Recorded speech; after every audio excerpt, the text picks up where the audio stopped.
Olá, bom dia, meus amigos. Segunda-feira de carnaval. Muito bom dia. Vamos lá, vamos chegando aí pra gente começar o nosso papo matinal.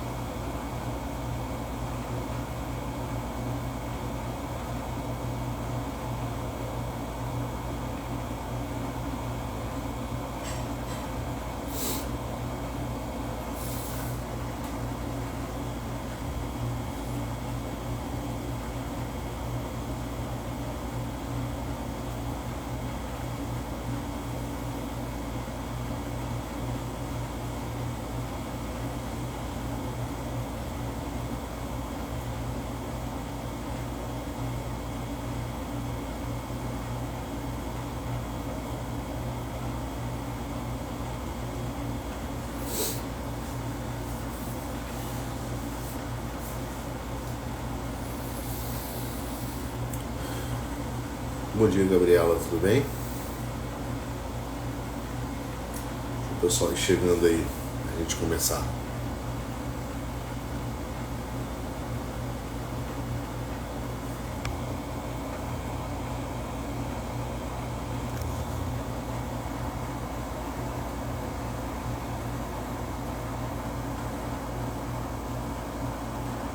Bom dia, Gabriela, bom dia.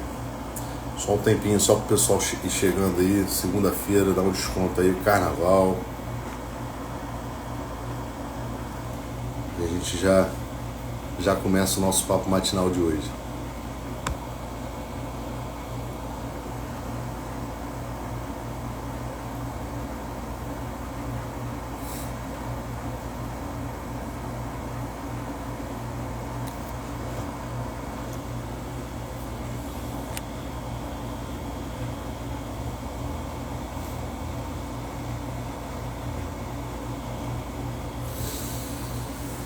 Bom dia, bom dia.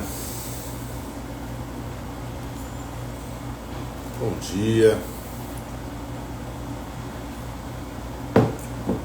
Vamos lá.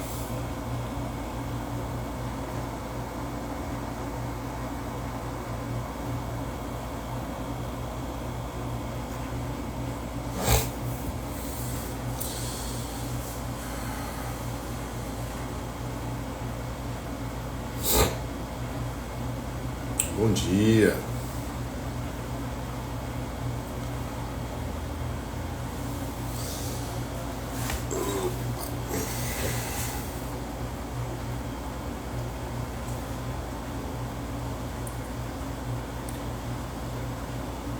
Vamos lá, pessoal, 7h23 aqui. Vou começando logo. E a gente vai... O pessoal que for chegando vai pegando no meio, né? A live é assim mesmo. E aqueles que gostam de ter um olhar mais atento sobre a coisa, com certeza vão rever a live ou vão depois no YouTube lá para poder pegar a série completa, né, do que a gente vai falando. Vocês estão conseguindo me ouvir bem? Estão me vendo bem? Estão me ouvindo bem, vendo bem? Só me dá um feedback aí. A internet hoje aqui não amanheceu muito boa por conta da chuva. Tá, show de bola. Tá, então vamos lá pra gente começar, né? Falando aí sobre o nosso tema de hoje. Bem, na última semana nós iniciamos aqui uma conversa saindo um pouco, né, não sei nem dizer para vocês se saindo um pouco do ramo da psicoterapia, né? Porque na verdade eu alimento profundas críticas dessa forma da gente ver as coisas no mundo de forma isolada, como se no mundo não houvesse uma profunda interdependência dos assuntos, né? Então assim, para mim é sempre problemático você fazer um recorte da realidade e jamais procurar juntá-las novamente. De fato, assim, o ser humano ele tem uma atenção muito focal, e quando a gente precisa estudar alguma coisa, a gente vai isolar as coisas em categorias para que a gente olhe como se a gente estivesse olhando para uma foto para cada momento, para cada situação. Então, por exemplo, se eu quero estudar aqui, eu tenho uma planta na minha mão, eu posso isolar para saber quais são os efeitos medicinais daquela planta. Mas mais cedo ou mais tarde eu vou precisar inserir ela no contexto geral da vida, porque a planta não serve só para ter efeitos medicinais. Ela serve, por exemplo, também para enfeitar. Ela serve, por exemplo, para poder, de repente, fazer um tempero de uma comida. Enfim, ela tem outras aplicações na vida para além das aplicações medicinais. Então é sempre um problema quando a gente começa a olhar as coisas de uma forma muito isolada. Então eu tenho minhas críticas com relação a essa questão da psicoterapia ser completamente alheia, como se fosse uma questão antiética a gente falar de religião. Isso para mim, obviamente, tem um objetivo político e um objetivo ideológico em cima disso, que é muito claro da gente ver, né? Eu mato uma certa perspectiva da vida de uma pessoa e assim eu posso controlá-la melhor. Bem, então na semana passada nós falamos um pouco sobre o plano de vida. E de fato sim, eu utilizo muito nas terapias a reestruturação do plano de vida de uma pessoa. Por que isso? Porque é o seguinte, olha só, existe aquela frase famosa, né, que tem lá na Alice no País das Maravilhas, né, que diz o seguinte: para quem não sabe para onde vai, qualquer caminho serve. E essa postura, sabe, esse sentimento interior de qualquer coisa serve, para qualquer lugar eu vou, é óbvio que ele é uma postura sem a devida atenção que a vida pede, né? As grandes coisas que nós realizamos na vida, as grandes coisas das quais nós nos orgulhamos, as grandes coisas nos quais a nossa vida ganha realmente aquele tesão de viver, elas exigem uma certa tensão, né? Uma tensão natural na vida. E esse espraiamento completo, esse tanto faz, é óbvio que isso aí não gera paz, não gera felicidade para ninguém. Muito pelo contrário, é uma porta muito aberta para a depressão. Então, muitas das vezes, quando a gente recebe algum paciente no consultório, as principais coisas que a gente precisa fazer é cravar as duas estacas, né? De onde começa a vida da pessoa e de onde termina a vida da pessoa. De onde ela está saindo para onde ela está indo. Porque se eu não coloco essa tensão, esse limite, esse caminho para onde a pessoa vai, a personalidade dela se afrouxa, né? E a grande tendência futura disso tudo aí é a depressão, e muitas das vezes é uma porta abertíssima para o suicídio, né? Para quem não sabe aí, os grandes amantes da psicanálise, Freud dizia isso, né? Ele dizia que a nossa vida de alguma forma é um pouco dependente dos problemas.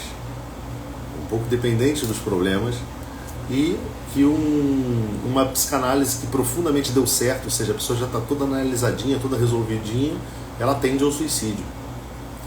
É claro que não é assim, tá bom? Mas Freud, quando ele fala isso, ele explica de uma forma muito clara que a visão que ele tem, né, dessa dependência da nossa vida em relação aos traumas que a gente vive, aos problemas que a gente enfrenta, como se os problemas fossem a razão de viver por si só, né?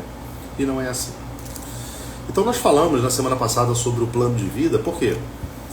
Porque tudo aquilo que é importante na nossa vida nós precisamos planejar. Tudo que é importante na nossa vida, nós criamos um plano, nós olhamos para o passado, né? Aprendemos com a nossa memória, com aquilo que já vivemos, com o que outras pessoas viveram, fazemos as nossas projeções para um futuro, fazemos um planejamento para o futuro, para que o nosso personagem possa efetivamente subir no palco e viver a nossa vida. Então tudo que é importante a gente faz isso, não é verdade? Então, por exemplo, quando a gente se casa, uma das coisas que o casal faz, tá aí o Márcio aí, que vai casar em breve, com certeza o Márcio já faz isso. O Márcio é uma pessoa muito organizada, então com certeza ele já faz isso. Mas quando uma pessoa se casa, uma das coisas que a gente faz é um planejamento financeiro, não é isso?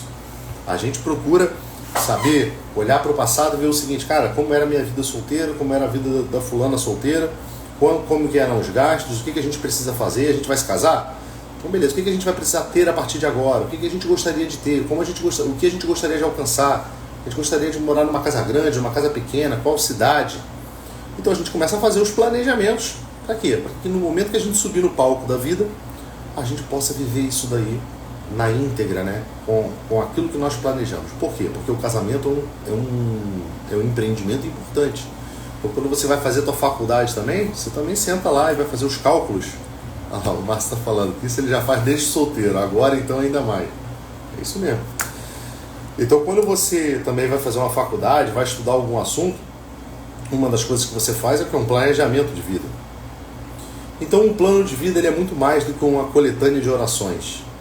Muito mais do que uma coletânea de orações. Na verdade, ele é uma integração da tua vida espiritual à tua vida prática, né? A tua vida tem trabalho, a tua vida tem família, a tua vida tem diversão, a tua vida tem religiosidade, a tua vida tem interação social, a tua vida tem o desejo de conhecer do homem, uma vida intelectual. Tudo isso faz parte da nossa vida, não é isso? Então nós temos aqui um planejamento de vida. Foi isso que nós falamos durante toda a semana passada, né? Falando dessa importância da gente planejar a nossa vida. Por quê? Porque diante das coisas importantes, nós precisamos ter um plano. Bem, mas seria uma mil maravilhas a nossa vida, né? Se tudo fosse simplesmente uma questão de nós nos planejarmos e executarmos o plano.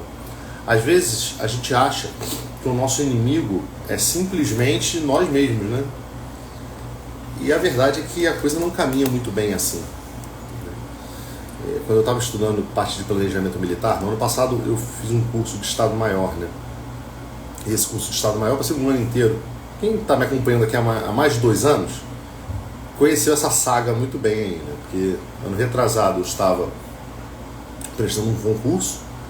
No ano passado eu cursei e hoje agora já estou servindo normalmente, né? Mas uma coisa que eu queria trazer para vocês da experiência militar, né? Existem muitas coisas na vivência e na experiência militar que pode ser útil para a gente, né? Dentro do campo da psicoterapia.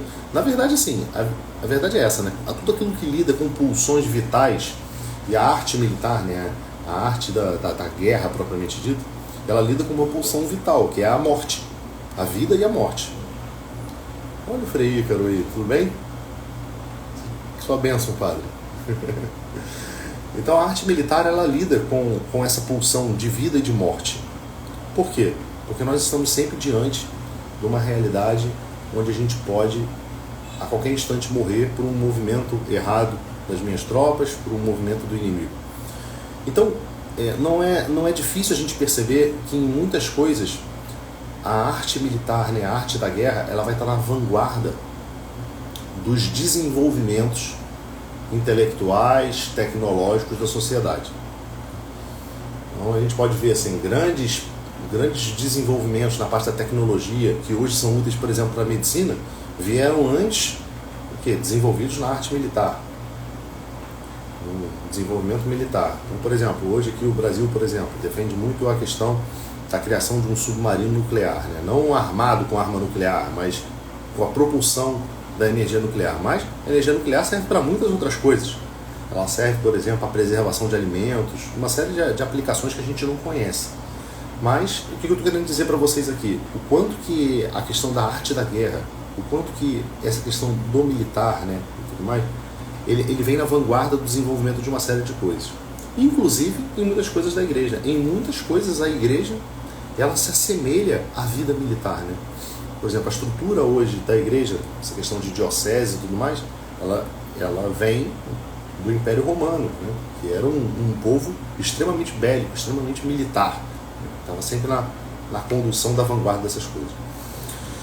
Então, ainda hoje, existem muitas coisas dessa sede de sobrevivência do homem, dessa luta pela pulsão da vida e da morte ali, né? Dessa tensão que está na arte militar, que nós podemos utilizar para a nossa vida também espiritual, para a nossa vida, para o nosso equilíbrio da questão psicológica. Nós falávamos sobre o plano de vida na semana passada, não é isso? Nós falávamos sobre isso. Legal. Então, sim, muitas das vezes o nosso maior inimigo somos nós mesmos. Muitas das vezes o problema está na nossa organização, né? Da gente não tem um horário para acordar, um horário para dormir, a gente não tem às vezes uma fortaleza realmente para poder lutar e defender os nossos horários, né, de oração. A gente às vezes não tem uma luta constante para que a gente possa estar no nosso trabalho e permanecer no nosso trabalho, atento e tudo mais. Então isso acontece com muita frequência. Mas nós não podemos negar que existe também algo externo, um inimigo, alguém que realmente empreende esforços e uma estratégia para que as coisas na nossa vida não deem certo. Uma ausência, porque o mal é uma ausência, né? O mal é a ausência do bem. Uma ausência que busca expandir-se de alguma forma para que englobe também a nós.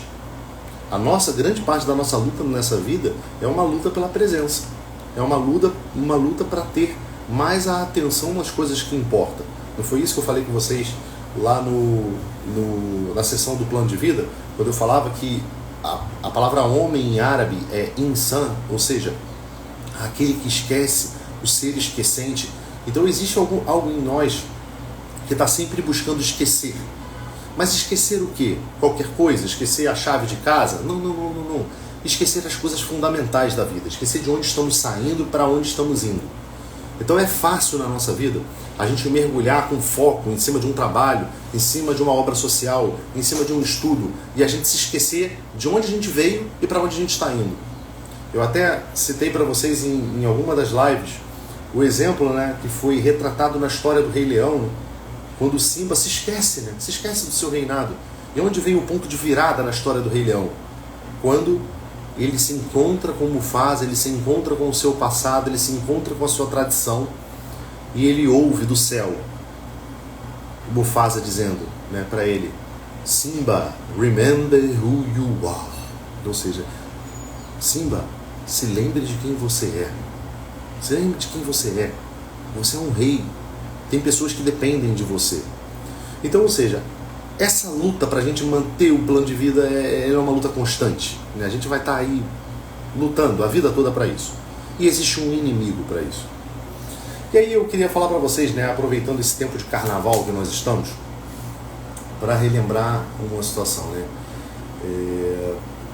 Assim, todo mundo, quem me acompanha aqui há mais tempo sabe que eu fiz uma força, pedi muito a Deus para que eu pudesse estar aqui na Bahia hoje. Esse povo aqui me encanta.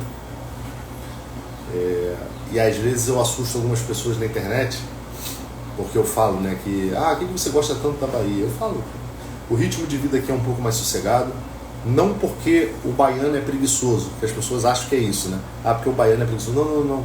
O baiano está mais próximo do ritmo de vida de um ser humano normal, tá entendendo?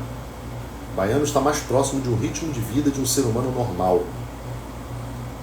Então é comum, assim, né? Às vezes, dentro do meu ambiente de trabalho, tem muito carioca. Porque a escola naval é no Rio de Janeiro, né? Então, muito carioca. Então as pessoas costumam falar pra mim assim: mas o baiano é muito preguiçoso. Você já viu, né? O nível de serviço aqui. As pessoas gostam de ficar reclamando. Eu falo assim, meus amigos, cara, pra mim, o mal, ele tá exatamente nessa forma acelerada que a gente tem de ver a vida, tá entendendo? Então, eu quero aprender com os baianos com relação a isso. Mas um outro ponto que eu chamo muita atenção disso é que eu falo que aqui há uma espiritualidade verdadeira, assim, sabe? Há pessoas muito predispostas para receberem Deus. E aí, quando eu falo da Bahia, as pessoas pensam logo na questão do candomblé, do carnaval e tudo mais. Falam assim, mas você com esse papo aí de novo de espiritualidade, de sincretismo, essas coisas todas. Eu falei, não. Vocês não estão entendendo o que eu estou falando, não. Vocês não estão entendendo o que eu estou falando, não. Essa semana, eu sentei com meus filhos para ver o filme da Irmã Dulce. E aqui eu tenho, assim, procurado prestar bastante atenção nisso. Eu encaro a minha vida, vinda para cá, assim, como uma obra de Deus. Como eu encaro muitas coisas que acontecem na minha vida. E se Deus quis me colocar aqui um pouquinho mais pertinho dela, da primeira santa genuinamente brasileira, né, a Irmã Dulce, a minha atenção, ela fica querendo olhar para isso, entendeu? Falando assim, cara, o que Deus quer me dizer com isso? O que eu quero aprender com isso? Então eu tenho procurado olhar com um pouco mais de atenção. E assim, eu recomendo para vocês, aqueles que ainda não tiveram a oportunidade de ver, cara, se eu não me engano no Netflix tem, mas não é difícil achar o filme da Irmã Dulce, é um filme não tão não tem tanto tempo assim, mas para vocês verem a real espiritualidade do povo baiano, né? A sede que o povo baiano tem de Deus é algo de impressionante. Eu não sei nem se o Frei teve a oportunidade de ficar aqui ainda na live, né? Mas o Frei Ícaro aqui, ele é lá do santuário, né, da Irmã Dulce, que entrou aqui por um tempo aqui. Mas assim, para mim é uma experiência muito especial, assim, né? Poder ver assim essa genuína fé, uma espiritualidade na Bahia assim simples, voltada e pautada na pobreza, no amor, mas não na pobreza no sentido de como é que eu vou dizer, assistencialismo, ou dessa questão social que hoje se mistura tanto com o marxismo, não. Muito pelo contrário, uma pobreza de espírito de quem não quer depender de nada e somente depender de Deus. Uma das coisas que mais me encanta na figura da Irmã Dulce, a Santa Dulce dos pobres, né, era a capacidade que ela tinha de falar muito pouco, de viver com muita clareza e gesto, né, o amor pelo próximo e, sobretudo, a capacidade que ela tinha de pedir as coisas. Pedir. Era uma verdadeira pedinte. Mas eu vou dar uma pausa falando aqui sobre a Irmã Dulce, para não confundir vocês, né? Até porque eu botei no tema lá o seguinte: o mal tem suas estratégias. Por que eu comecei falando disso daqui? Por que eu botei esse tema hoje aqui na nossa live? Porque é o seguinte, na semana passada nós falamos sobre o plano de vida. Eu estou colocando mais um elemento nessa história para vocês aqui. O elemento é o seguinte: o plano de vida ele não vai correr tranquilinho por vários motivos. Um deles é o seguinte: a tua preguiça, as tuas virtudes que você ainda não tem. Então não vai ser tão simples para você. Mas existe um fator a mais nisso tudo. Existe um inimigo que não quer que isso aconteça. E aí, por que eu puxei esse assunto da Bahia e acabei indo lá para falar da Irmã Dulce? Porque anteontem, né, na verdade, eu estou morando aqui bem pertinho do Carnaval, né? Eu moro aqui na Barra, aqui, então estou bem pertinho do Carnaval. Então ontem eu ouvi uma frase do Carlinhos Brown, no trio elétrico dele, que me chamou muita atenção, assim, né? É comum, assim, os trios, quando eles vão sair aqui no circuito Barra Andino, antes dele sair cantando música, né, ele conversa um pouco com as pessoas que estão ali, né, dos camarotes e das pessoas que estão ali embaixo. E ali o Carlinhos Brown dizia o seguinte: olha, não é mais pela carne, porque para quem não sabe, carnaval é de carne vale, né, ou seja, vale a carne, pode a carne, ou seja, é quase que um chamativo para as questões mais baixas do homem, né? Mais baixas aqui, eu estou falando, as questões mais básicas mesmo, mais corporais do ser humano. A saber aqui, falando de mal já, né? Os 3 grandes vícios da esfera corporal, quais são? A luxúria, a avareza e a gula, por exemplo. Então o carnaval ele é de alguma forma um pouco essa apologia a essa realidade da carne. Sim, vale a luxúria, sim, vale a extravagância, sim, vale a carne, vale a comida, a bebida. E é óbvio que as coisas materiais e as coisas da esfera corporal têm o seu lugar na formação do homem, tá? Aristóteles vai nos dizer o seguinte, que não existe nada que está na mente do homem, que está no coração do homem, que não tenha antes adentrado pelos seus sentidos. Então uma das grandes coisas que eu faço, por exemplo, aqui na formação dos meus filhos, é desenvolver neles esse aguçar dos sentidos. Por quê? Porque é importante para o homem conhecer a sua realidade, saber o que está acontecendo. E a forma que nós temos para fazer isso é como? Através dos nossos sentidos. Então eu preciso ver coisas, eu preciso conhecer coisas, eu preciso tocar nas coisas, eu preciso sentir o sabor, e eu preciso saber discernir bem aquilo que no final disso tudo vai me levar a um caminho bom ou a um caminho ruim. Mas, quando a gente fala do carnaval, não é muito bem disso que a gente está falando, né? A gente está falando de uma espécie de apologia que quase que uma entrega, quase que uma exaltação a essas realidades. Então é comum, você vai ver no carnaval aí, o que você vai ver? Pessoas desnudas, né? Comida e bebida para tudo que tem direito, extravagâncias financeiras. E aí as pessoas falam comigo: ah, Maurício, mas uma diversãozinha, não faz mal, né, tudo mais. Cara, eu acho que eu também já pensei assim um dia na vida, né? Eu já pensei um dia assim, e eu acho que isso nem sempre ficou tão claro. Mas essa frase do Carlinhos Brau meio que me acordou quando eu ouvi isso. Porque ele dizia o seguinte: não é mais pela carne. O nosso carnaval precisa também ter uma realidade espiritual. E é isso que nós fazemos aqui. É isso que ele dizia. Cara, e isso me preocupou bastante, assim, né? E ao mesmo tempo que me acordou em alguns aspectos. Pelo seguinte, eu lembro que quando eu estudei os monges, né? Os padres do deserto, sobretudo no início de tudo, né? Assim, lá quando eu era adolescente, e eles ensinavam o combate quanto à questão, né, espiritual, do desenvolvimento da nossa espiritualidade. E ele dividia exatamente nisso, né, entre as esferas corporais, as esferas emocionais e as esferas espirituais. E ele dizia o seguinte, que o cristão, o primeiro combate da vida dele, né, é essa via purgativa, onde a gente vai se libertando, né, na nossa vida, no nosso dia a dia, dos vícios mais extravagantes, né, os vícios contra a luxúria, os vícios contra a gula, contra a avareza. Depois o nosso combate precisa ser contra a esfera emocional, né, que são os outros vícios. Para quem não sabe, para os padres do deserto, né, os do Oriente, não eram 7 pecados capitais. Alguns vão falar de 8 e outros vão falar de 9, os 9 logismóis, né? Mas a gente vai falar de 8 aqui, que a gente vai separar aqui 2 aqui que não são tão fácil discernimento para nós que estamos no Ocidente.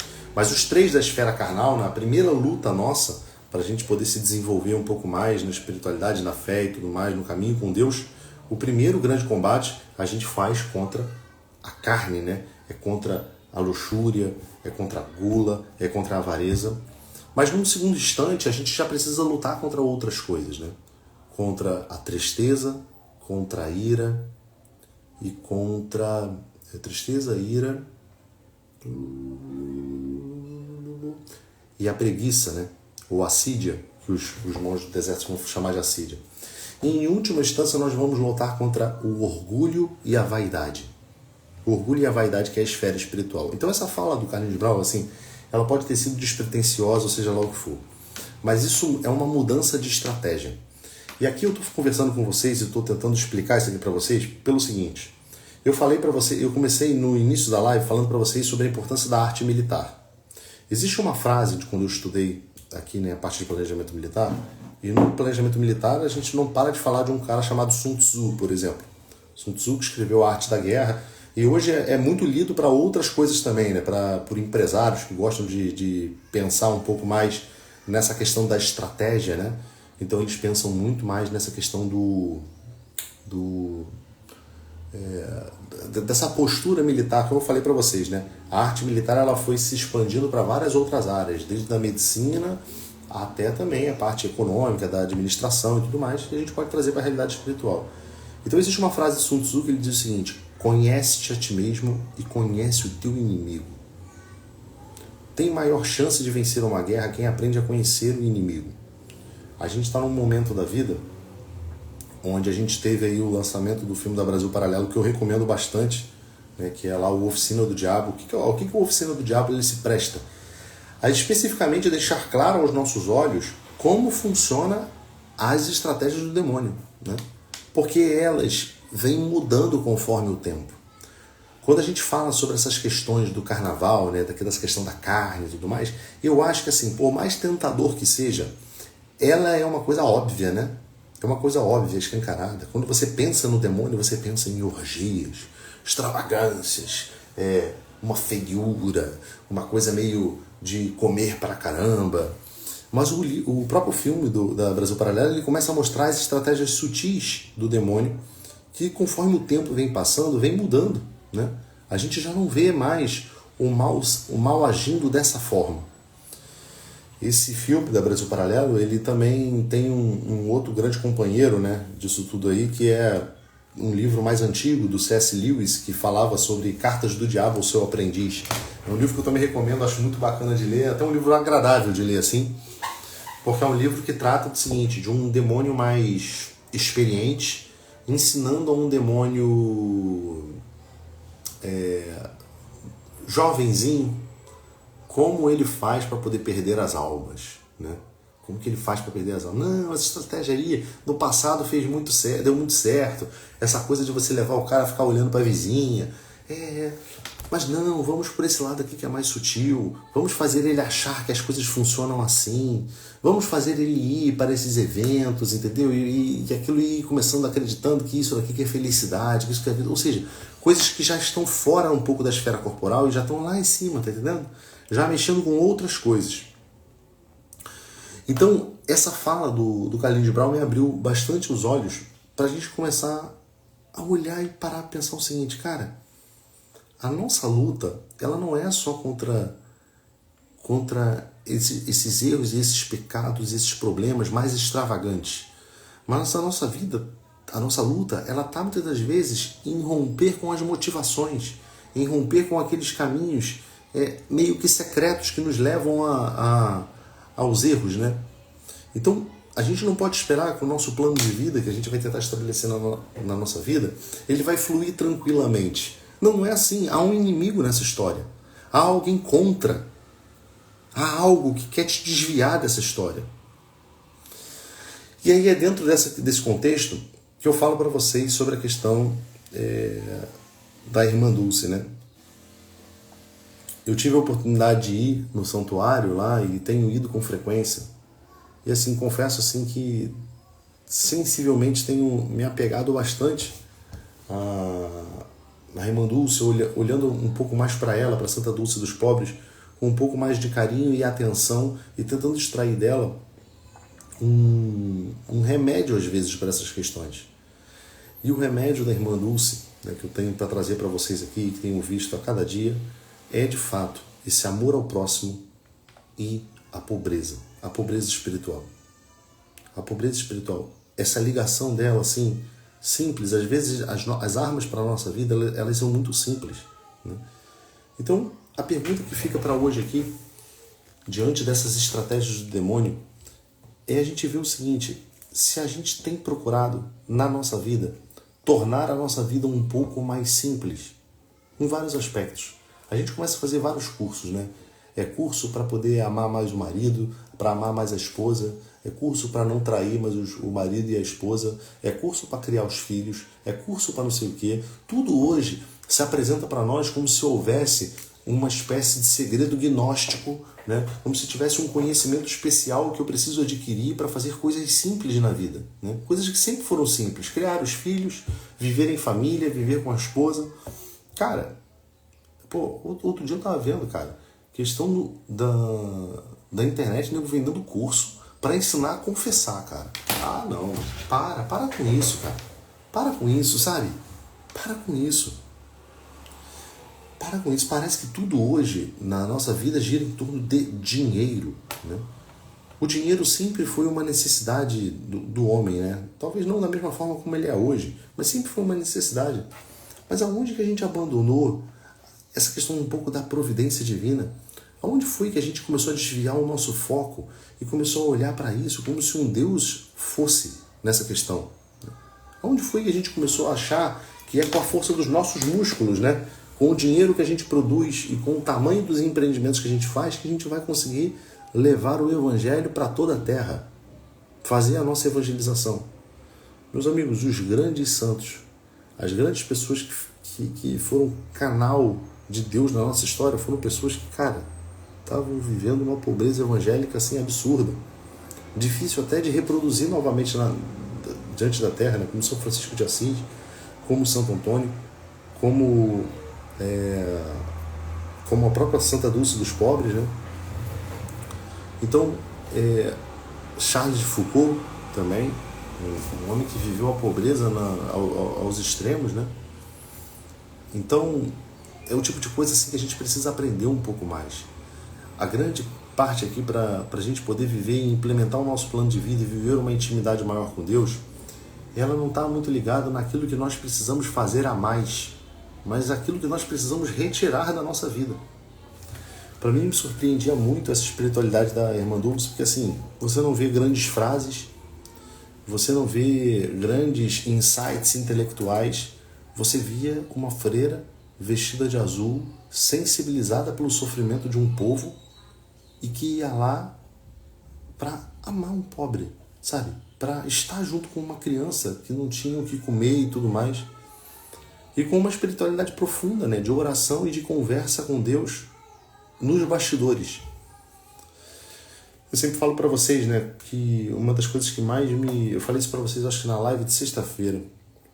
Uma das coisas que mais me sensibilizou, assim, e mais me deixou impressionado foi quando eu li um livro de Madre Teresa de Calcutá chamado Venha e Seja Minha Luz, que é o diário dela, né? Eu gosto de estudar a vida dos santos por aí, né? Eu, antes de pegar a parte histórica do santo, eu gosto de ler alguma coisa mais íntima dele. Porque primeiro a gente conhece a pessoa por dentro. Depois a gente conhece a atuação dessa pessoa no mundo. E nesse livro da Madre Teresa, né, do Venha e Seja Minha Luz, eu fiquei surpreendido, por quê? Porque eu conhecia Madre Teresa de Calcutá, a personagem da história, né? Aquela que estava na ONU discursando, aquela que estava ajudando pobres lá na Índia, mas eu não conhecia os bastidores de uma profunda vida de oração de Madre Teresa e uma profunda vida de oração que transbordou, inclusive, para experiências místicas.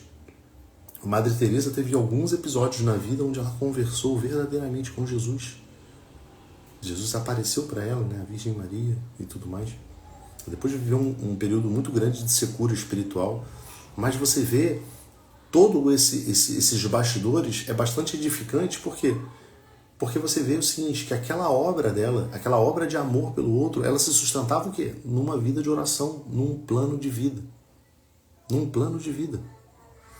Então é isso que eu quero motivar vocês a começarem a semana, né, olhando um pouco para essa perspectiva.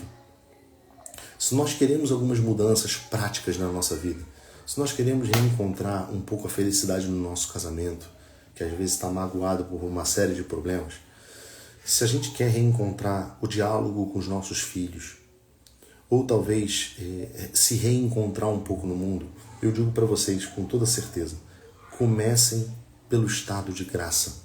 Comecem a vida de vocês por uma vida de oração, por uma vida de paz com Deus. Faz as pazes com Deus. Todas essas outras coisas, eu não estou dizendo para você o seguinte, que você vai lá na igreja, você vai se confessar e todos esses problemas vão sumir da sua vida. Mas o que eu estou querendo dizer para você é o seguinte, é que não dá para você lutar por isso sem isso, tá entendendo? Não dá para você lutar sem essa graça. Sem isso não dá nem para começar. Sem isso você vai vir aqui para terapia, cara. Eu vou te dar um monte de técnicazinhas, um monte de coisas para você fazer. Eu vou tentar organizar a tua vida de oração, mas a coisa não vai, tu tá entendendo? A coisa não vai. Ela só vai se Deus tiver uma misericórdia muito profunda em relação a você e te encher, abundar a tua vida de graças atuais, que a gente chama. Eu estou devendo isso aqui para vocês, eu preciso falar com vocês um pouco sobre essa questão da economia da graça. Como funciona essa questão da graça no nosso coração? Para que vocês possam entender que, tipo assim, que a gente tem uma série de concepções erradas em relação a Deus, sabe? A gente tem uma série de concepções erradas. A gente acha que a gente pode chegar simplesmente imundo diante dele e pedir as coisas e que Deus vai nos ouvir. Ouvir, é claro que ele vai, né? Ele é onipotente, ele pode ouvir a todos nós. Mas existem algumas impossibilidades ontológicas, cara, para Deus. Que é o seguinte, cara, Deus não pode manchar a si mesmo, entendeu? Deus não pode conviver ele com o mal. E aí isso faz com que, quando a gente entende errado como funciona a vida com Deus, a gente vai entender tudo errado de como a gente vai posicionar a nossa vida diante de Deus. Conseguem perceber isso? Assim, é muito difícil entender essas questões, que assim, que no final das contas é duro dizer isso para vocês, mas grande parte dos erros das pessoas que chegam até mim aqui, que às vezes eu fico assim, cara, por onde eu vou começar? São erros de catequese. Grandes problemas psicológicos, eles estão em erros de catequese. Em erros de catequese. Porque se a gente aprendesse a relacionar melhor com Deus, a gente assentaria o caminho necessário onde pode acontecer uma cura psicológica, dos nossos problemas, uma reorganização da nossa vida. Repito para vocês, eu não estou dizendo aqui que você vai numa igreja, que você vai se confessar e todos os seus problemas vão resolver. A tua ansiedade vai sumir, a tua depressão vai resolver. Não é isso. Mas é que sem esse passo inicial fica muito difícil. Fica muito difícil. O que um terapeuta vai fazer com você? Em qualquer circunstância aqui de necessidade psicológica, alguma coisa que você precisar aqui conversar, ou de uma espécie de conselho e de uma terapia. Eu vou precisar organizar a tua vida em relação a um todo. A tua vida vai precisar voltar a falar com os planos de um Criador, né? Com os planos de um Criador. É isso que é a terapia em última instância. É você reordenar o homem para um bom funcionamento. E o que é o bom funcionamento de alguma coisa? A não ser o funcionar de acordo com aquele que o criou. Cara, quem criou o caderno deu uma forma para o caderno e uma finalidade para o caderno. Qual é o melhor uso do caderno? É usar o caderno conforme quem o criou. É difícil perceber isso, entendeu? É difícil. Só que aí você quer fazer isso por causa de preconceitozinho bobo. Não vou fazer isso, não pode misturar psicologia e religião, entendeu? Não pode misturar. Então beleza, então, cara. Então você começa a fazer lá para a pessoa fazer mindfulness, organizar sua agenda, compre uma agenda, começa a falar um monte de coisa, mas essas coisas tudo sem pé nem cabeça, sabe? Sem você saber onde aplicar, sem você saber o porquê você está fazendo isso tudo. Isso não vai melhorar a vida de ninguém, porra. Isso não vai melhorar a vida de ninguém, pô. Isso não vai melhorar a tua vida, não melhorou a minha. Entendeu? Então é muito importante que a gente assente esse caminho. Eu estou devendo isso para vocês, eu vou falar um pouco aqui para vocês sobre essa questão da economia da graça, para que vocês possam entender melhor, até mesmo essas lives, algumas lives do que eu já fiz com relação a isso. Mas hoje eu queria deixar para vocês aqui um caminho simples de alguma coisa, né? Comecem esse diálogo com Deus, né? Estabeleçam na vida de vocês um plano de vida, um momento para vocês começarem a ir conversando com Deus e dialogando com Deus e falando com Ele de alguma forma, né? E falando com Ele de alguma forma. E façam isso com duas coisas que alimentam a tua vida: amor e pobreza. Para de olhar um pouco para si. Faz um votozinho no dia de hoje para você começar a olhar e dizer o seguinte: cara, o que na minha vida hoje eu posso sair um pouco de mim e olhar a necessidade de um outro? Muitas das vezes a gente já acorda o nosso dia já começando a fazer o seguinte: hoje eu vou fazer isso, eu vou fazer aquilo, e eu vou ter isso, e eu vou ter aquilo. Olha para a pessoa que está do teu lado. Se você é casado, olha para o teu marido. Se você é marido, olha para tua esposa. Se você é mãe, olha para teus filhos. Se você é funcionário, olha para o seu patrão. Se você é patrão, olha para o teu funcionário. E fala o seguinte: cara, o que eu poderia fazer hoje? Nem que seja por 10 minutos, por 15 minutos, para fazer esta pessoa feliz, e não a mim. E não a mim. Isso é um primeiro caminho de amor. E um segundo segredo que eu coloquei aqui sobre a questão que a própria irmã Dulce colocou, voltou à luz, olha aí. Coloquem uma certa dose de pobreza na vida de vocês. Vocês ficam aí, grande maioria do tempo, lutando uma vida inteira para um dia ser milionário, como se isso fosse trazer uma felicidade para vocês, né? Todo mundo acha hoje que a felicidade vai estar nesse aspecto, né? A gente tem um jargão que diz, né, aquela coisa: dinheiro não traz felicidade, mas no fundo, a maioria de nós não acredita nisso. No fundo, nós estamos correndo atrás do dinheiro, correndo atrás das soluções materiais, como se elas fossem resolver a nossa vida. Vivam um pouco da pobreza da irmã Dulce. Se você tem uma verdadeira vida de intimidade com Deus, né, e está passando alguma dificuldade, alguma coisa, cara, experimenta pedir. Experimenta pedir. A gente pede muito pouco e pede mal, você está entendendo? Para mim me surpreendia muito a forma como a irmã Dulce era pedinte. Assim, ela era uma mendiga de Deus, cara. Pronto, falei. É isso, cara. Nos escritos franciscanos tem isso também. São Francisco diz o seguinte: cara, eu não abandonei as coisas, as riquezas do mundo, que o pai de São Francisco era rico, né? Pedro Bernardone era um grande burguês, vendedor de tecidos. Ele diz o seguinte: cara, eu não abandonei isso por causa disso, não. Eu abandonei isso tudo porque eu queria depender unicamente do meu amor. Unicamente do meu amor. Sabe? Não existe amor sem essa dependência. Não existe amor sem essa dependência. As pessoas falam, né? É importante você ser independente financeiramente antes de você se casar. Cara, olha só, cara. É muito mais fácil você construir o amor nessa dependência. Eu falo isso para as pessoas, né, cara? Eu não quero ser independente da minha esposa, não. Eu nem quero que ela seja independente de mim. Eu quero depender dela até o último instante da minha vida. Porque a minha vida se faz em torno desse amor, em torno dessa dependência. Por que não ser assim com Deus? Tem um episódio, só um spoilerzinho aqui do filme da Irmã Dulce, que eu já recomendei no início da live, onde ela chega e ela diz assim, ela vai até a feira e ela vai passando entre os feirantes e fala para eles assim, para um deles assim, por favor, o dinheiro para meus pobres. E o feirante olha para ela e cospe na mão dela assim. Aí ela pega assim, sem nenhuma cerimônia, põe no bolso o cuspe do cara. Então, só, esse é para mim, mas agora o dinheiro para meus pobres. E o cara não resiste, ele dá o dinheiro.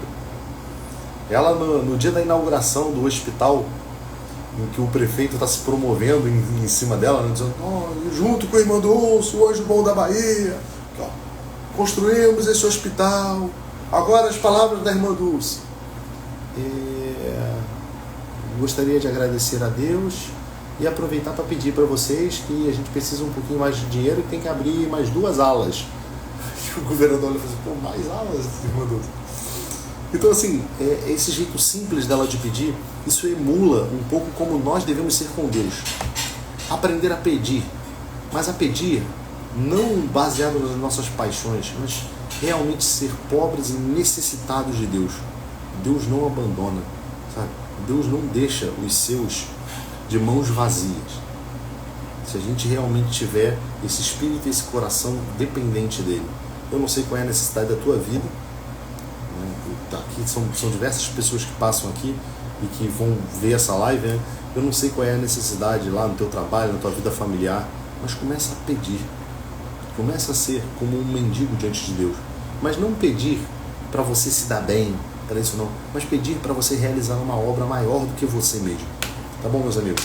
Já passei demais aqui do horário, tá? Um grande abraço para vocês.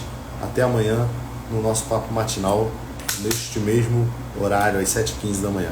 Grande abraço. Fiquem com Deus.